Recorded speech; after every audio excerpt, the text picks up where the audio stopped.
Today is Friday, June 4th. Welcome to this edition of Nevada County Now. Today's episode, we're talking orange tier, smoky conditions, land conservation, and more.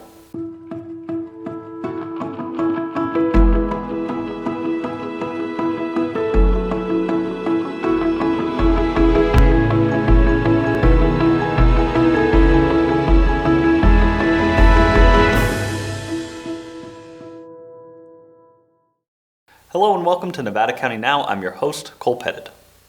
We've seen an increase of 30 COVID-19 cases since last week, bringing our total to 4,837 confirmed cases.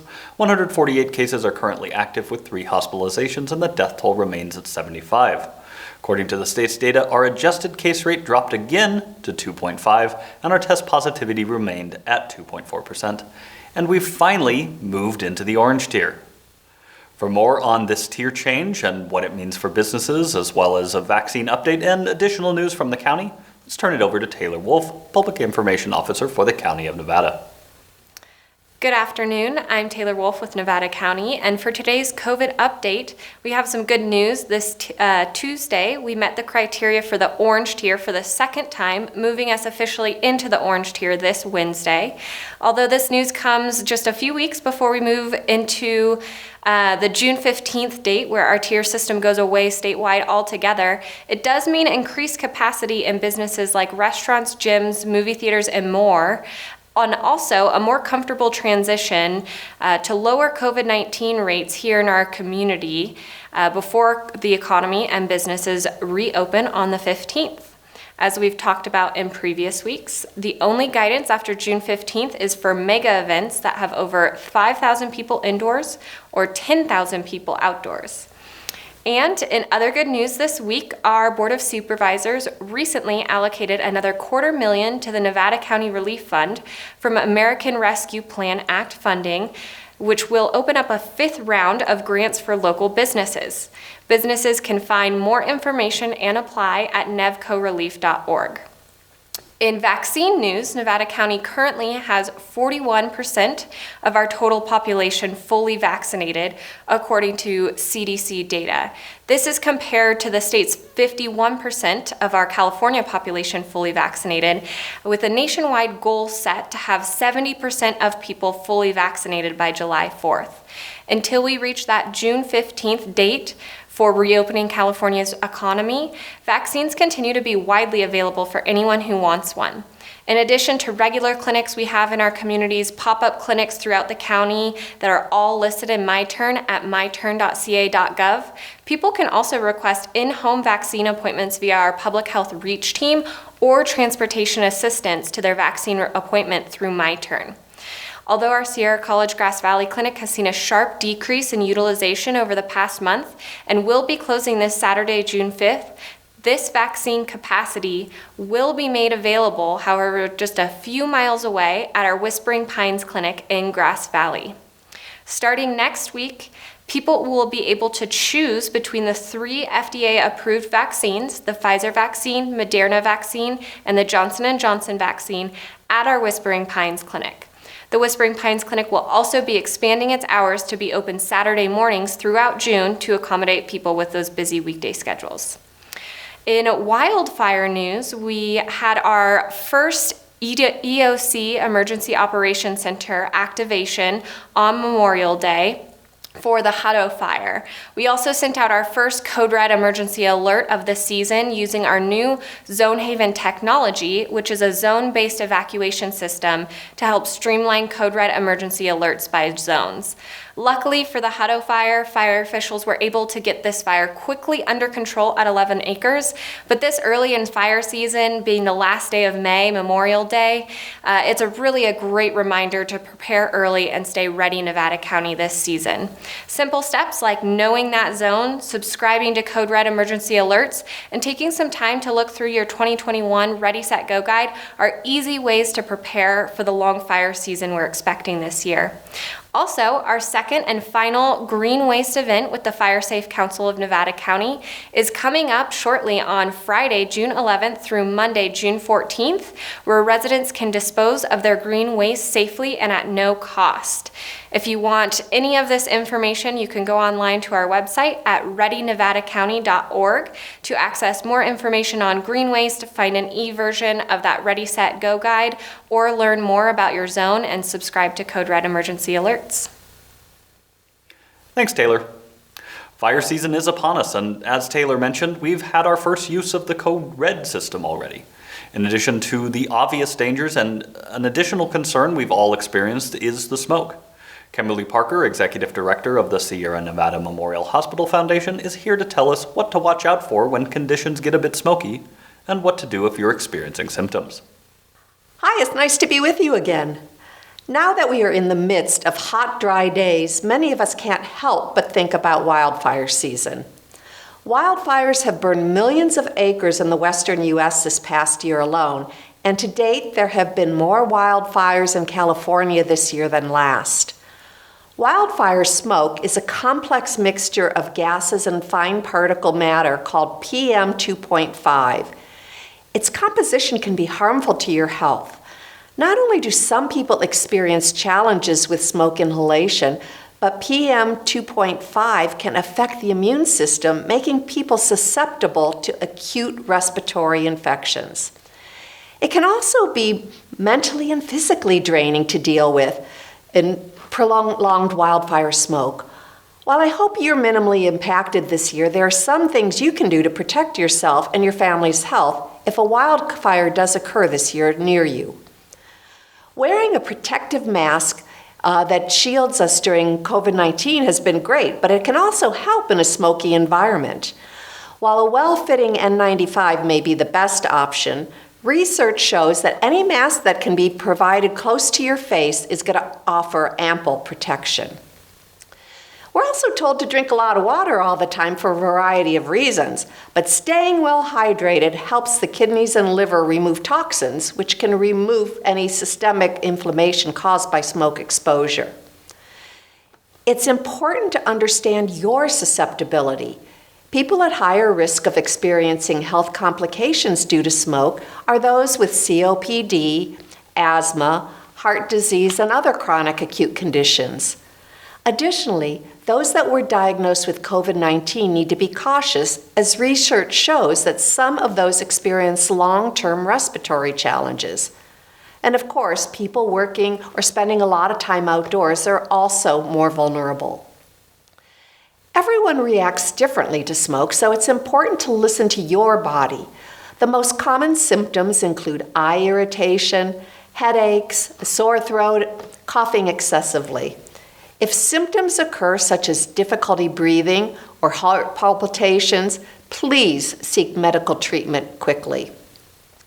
Portable air cleansers with a HEPA high-efficiency particulate air filter can significantly reduce indoor PM 2.5 concentrations. A high-quality furnace filter taped to a box fan can also do a pretty good job in a small room, although it should never be left unattended. While access to public locations is still limited during COVID-19, spaces such as libraries, community centers, and shopping malls often offer a good filtration system. And knowing where to access information is key, and in our community, we are so lucky because one of the best resources is Ubinet. Not much is known at this time regarding the long-term health effects of extreme and repeated wildfire smoke exposure. But this is the time to start thinking about what you will do to keep yourself healthy in a smoke-filled region. Until next time, let's all stay smoke-free. Thanks, Kimberly. Our local schools are wrapping up their school year, which has been a challenging one to say the least. Teachers and staff and administrators are already working on plans for next year. A press release from the Nevada County Superintendent of Schools office announces their intention to return to full capacity 5-day-per-week in-person on-site learning. They anticipate that there may be residual COVID-19 protocols required under the direction of the Nevada County Public Health Office, but it's their hope that we will return to some normalcy following the summer break. We echo those sentiments and send our gratitude to all the school staff that have worked so hard to face the challenges of the past year plus. One of the greatest resources we have in this community is our natural landscapes. Bear Yuba Land Trust is one organization that continues to work towards maintaining this resource for all of us for years to come. Felicia Dunn, Bear Yuba Land Trust Community Engagement Coordinator, is here to tell us about their recently acquired property, the Lassaga Land and Livestock Ranch, and what their plans are for it. Hello, I'm Felicia Dunn, the Community Engagement Manager for Bear Yuba Land Trust. For those of you who aren't familiar with our organization, BYLT is a local nonprofit dedicated to protecting and defending the natural and working lands of the Bear and Yuba River watersheds and empowering healthy, resilient communities through nature access and education. I'm so excited to be here in the studio today with NC Media. Today, I want to share an exciting project we recently completed. For those of you who love our open spaces and wild places, you might know that BYLT is a land conservation leader in our community. To date, we have conserved over 18,000 acres in the form of conservation easements and fee title preserves, or lands that we own. What does it mean for a landowner to make the decision to place a conservation easement on their property? When you buy a piece of property, you acquire a bundle of rights that include mineral rights, the right to develop, the right to sell, and access rights. Picture these rights as a bundle of sticks. When a conservation easement is recorded, the landowner is agreeing to give away one or two of these sticks, and we are agreeing to uphold the landowner's intention in perpetuity through annual monitoring to ensure the conservation values are not degraded. Now that you understand a little bit more about the work BYLT accomplishes in the community, I am very excited to announce that our newest land acquisition project has been completed. We recently closed on Phase 2 of the Lassaga Land and Livestock Ranch. This property, located in Yuba County near the Yuba River and Beale Air Force Base, will add an additional 1,495 acres to the 2,325 acres that we already conserved on this property. We are protecting the agricultural, scenic, ecological, and open space conservation values that it possesses. Blue oak woodlands, annual grasslands, and wetlands cover this property located within the unique geologic formation called the Spencerville Block. By conserving the land, these ecosystem services and ecological benefits remain unchanged by human development forever. This new acquisition is an important parcel for strategic conservation because it is adjacent to Spencerville Wildlife Area, 11,900 acres of protected land owned by the California Department of Fish and Wildlife, and builds towards the goal of creating a 50,000 plus acre block of protected lands in this region to create climate change resilience and protect wildlife migration corridors. Strategic conservation planning is a process that helps land trusts identify, prioritize, pursue, and protect lands that will most effectively achieve their mission and conservation objectives. In this region, the Blue Oak Woodland and Rangeland region, we are working to prevent subdivision and urban sprawl into these important ecological areas. Thank you to the Trust for Public Land for developing the project and securing funding for the conservation easement, and to our other conservation partners, the Department of Defense, Department of Conservation, and to our landowners, Al and Joanna Lassaga. Thank you so much to NC Media for hosting me during their show. If you would like to learn more about BYLT, you can visit www.bylt.org or call us at 530-272-5994. Again, I'm Felicia Dunn, and together we can protect our open spaces and wild places. Thanks, Felicia. And a reminder, Bear Yuba Land Trust's Celebration of Trails event begins today, a celebratory kickoff at Robinson Plaza in downtown Nevada City from 4 to 8 p.m., then continues on Saturday, June 5th with a Choose Your Own Adventure all-day, all ages, and abilities exploration of trails. And there's still time to register.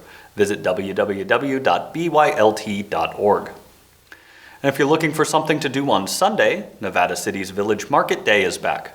It's a citywide celebration that runs from 11 a.m. to 5 p.m. and shines a spotlight on the town's vibrant shopping district, along with its burgeoning food and beer and wine scenes, plus local entertainment. For one day only, visitors can take advantage of shopping specials.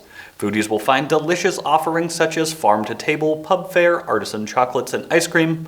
Art lovers can explore local galleries, and history buffs can visit restored Victorian homes in our neighborhoods. June is National Great Outdoors Month, so it's the perfect time to be celebrating all the outdoor activities available in our community.